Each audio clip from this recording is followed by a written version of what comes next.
সুপ্রিয় দর্শক, আপনাদের ভালোবাসা আসলাম এক অসহায় মেয়ের কাছে। আমরা শুনবো তার জীবন কাহিনী। আসসালামু আলাইকুম। জি ওয়ালাইকুম সালাম। আসসালামু আলাইকুম। ওয়ালাইকুম আসসালাম। আপু কেমন আছো? জি ভাই, কোনো মতন আছি আল্লাহর রহমতে। ও আচ্ছা, তোমার নামটা আমাদের দর্শক জানতে চায়। জি আমার নাম সাথী। তোমার নাম সাথী। দেশের বাড়ি? জামালপুর। জামালপুর, ময়মনসিংহ জামালপুর। জি জি। ও আচ্ছা, যাই হোক, তোমার ফ্যামিলিতে কে কে আছে আরেকবার বলো প্লিজ।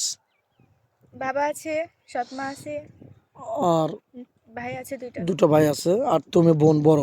জি। তোমার বয়সটা কত আরেকবার বলো তো। 21। 21+। যাই হোক, আমাদের ক্যামেরার সামনে আছো তো বিয়ের সাথের জন্য না? জি। আচ্ছা, তুমি তোমার আম্মা মারা গেছে কত বছর আগে? আমার আম্মা মারা গেছে, আমি ছোট থাকতে, আমার বয়স 5 বছর রানিং, সেই সময় মারা গেছে। তখন তোমার আম্মু মারা গেছে, তোমার আম্মুর কথা মনে পড়ে না?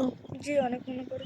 আচ্ছা, তুমি ছোটোবেলা থেকে 21 বছর পর্যন্ত যে তোমার সৎ মার কাছে বড় হয়েছো, তোমার কোনো কষ্ট হয় না, কোনো খারাপ লাগে না, বা তোমাকে অত্যাচার এরকম কোনো কিছু করেছে সৎ মা হিসাবে?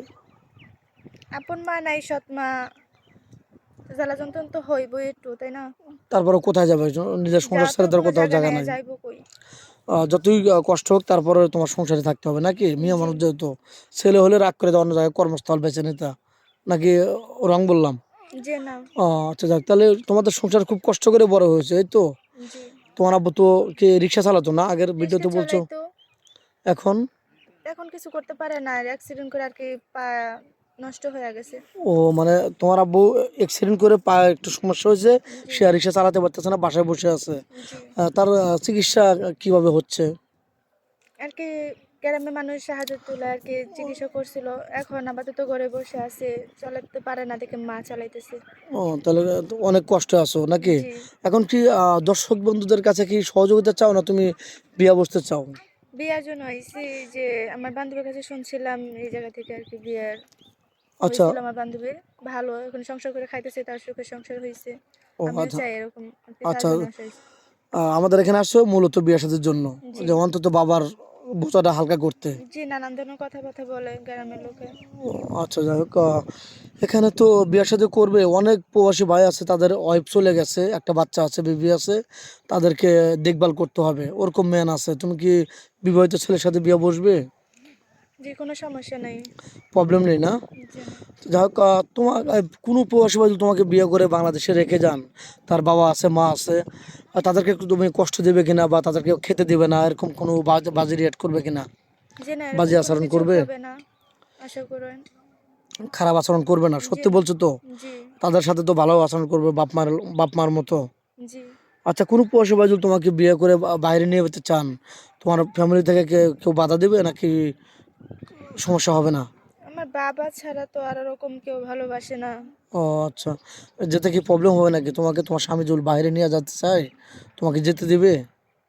অবশ্যই তো যেতে দিবে সে, মানে যদি স্বামী আমার যেখানে স্বামী নেবে, হয় হ্যাঁ। যেখানে থাকবে সেখানে তো নিয়ে যাইতে আমার বাধ্য, বা ও, ছাড়তে তারা। অবশ্যই।